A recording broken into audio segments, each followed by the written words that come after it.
The outer shell of the X-ray collimator also has a certain function of absorbing scattered rays, usually with a thin lead plate attached to the inner wall of the outer casing.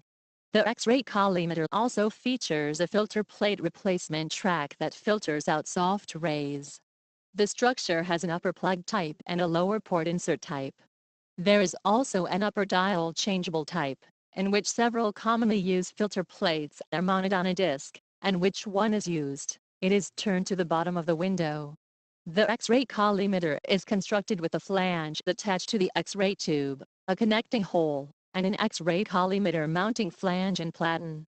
In order to achieve the best limiting effect of a particular X-ray collimator, the focus must be mounted at the required distance. This distance data is given by various X-ray collimators. As shown, he gives the required distance from the X-ray tube focus to the flanged link face. If this requirement is not met, it can be satisfied by a gasket.